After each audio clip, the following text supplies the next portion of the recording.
So for about the last 24 hours or so, I've been in Pacific Northwest. I've moved back. At least I'm back for now. We'll see how it goes. But tonight I turned on the news while we were decorating the Christmas tree, and I found that there's a Oregon school district and a couple of Washington school districts that are banning this whole BLM LGBT bullying agenda that's going on, where all these activist students are putting up signs and wearing T-shirts and screaming at other students for not supporting them, and this real heated political environment where nobody can go to school to learn anymore. It's all about the groups and the political agendas. And in Oregon, they're saying that they're losing hundreds of millions of dollars from kids being pulled out of school or moving to different districts, being sent to charter schools or homeschool or moving out of the district because of this craziness with these political agendas. And I agree with it 100%. Washington is facing the same thing. They say they're going to lose about $500 million a year in school revenue, because of these, you know, agendas pushing kids out of school and making them go towards other options for school. And, this is what they wanted, I think, in the 60s. If you just look it up, the Communist Manifesto in the 1960s, if you look it up on YouTube, I think if you just look Communist Manifesto 1960, they said they were going to do this, the communists, in order to gain control of our government. And this was part of their big manifesto. And they said they were going to turn races against each other, they're going to turn genders against each other, and they're going to make a bunch of chaos so that they can, fix the problem that they created, basically. And that, this is just like the Nazis. They create a problem, and then they fix the problem, and then they get the support of the people. That was the communist agenda here as well. And like things like critical race theory, where they're like, well, race or ethnicity is not a biological issue, it's a social construct, which is absolutely defiant of the subject matter in science and any peer reviewed research. And it's very easy to explain. I've explained this before about ethnicity. We're all the human race. That's it. There's only one race. So I don't like that there's this race or that race or whatever race they're trying to define, because race and species, especially if you look at Darwin's work, is basically the same thing.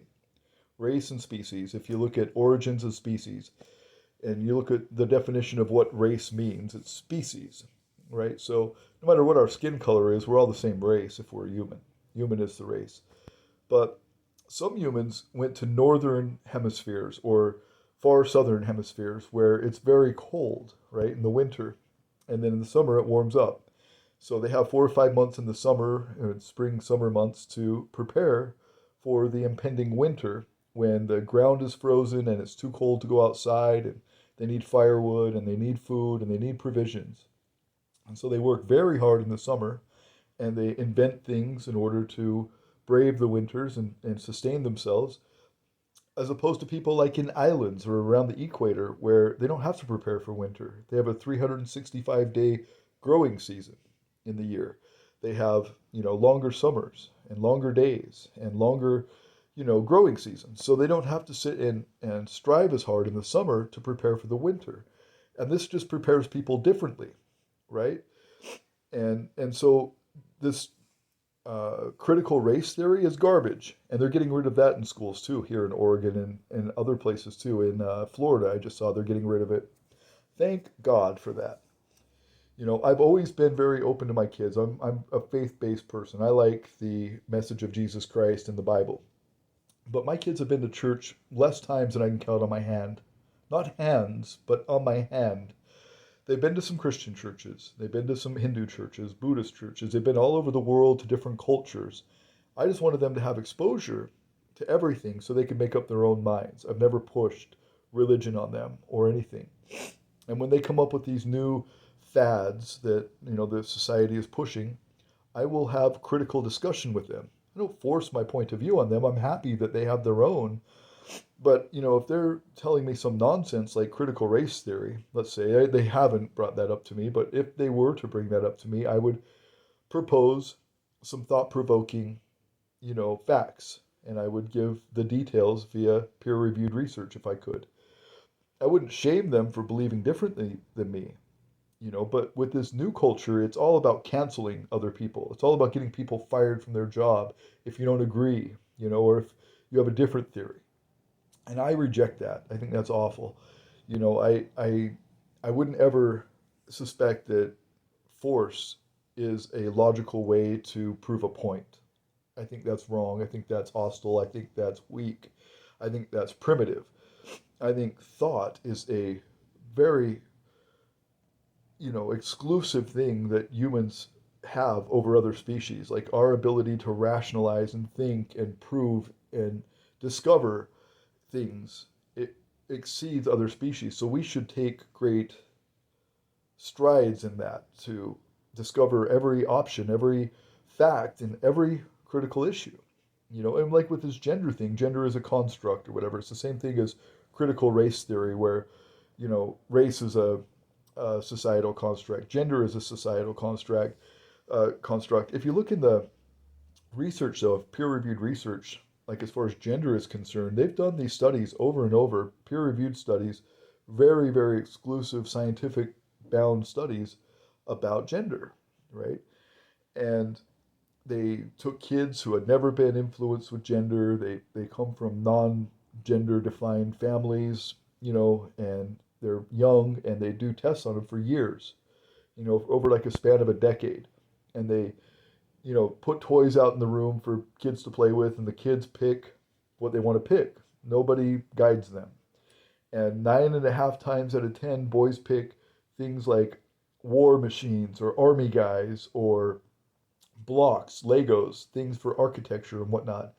And 9.5 times out of 10, girls pick baby dolls and kitchens and cook sets and things like that. And that's just how they're genetically made up, not how society has formed them, but how they're genetically made up, how their genetics, their genetic memory guides them to choose these things, you know? And, we see women are graduating college more than men now, but they're still choosing nurturing and, gender related type of academics or careers, where, if there's two people, one's a male, one's a female, the male will pick something like brain surgery or neuroscience or something, and a woman would choose, more often than not, pediatrics or care or some other kind of nurturing field in medicine, nursing or whatever. You know what I mean? And this is just how we are genetically made up. This isn't a social construct. This is genetically how we're made up. Now, these new fads and these new bullies and all these people pushing their agenda are, making it more of a societal construct to not choose traditional roles.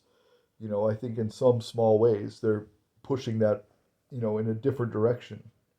But what's funny is how many people go back to their gender roles after, rejecting it for a while. And so science still proves that it's not a societal construct, it's a genetic construct. If you look up the factual feminist, I think her name is Christine Summers, she reports on that study in the 70s and 80s about gender and the kids and the toys and whatnot.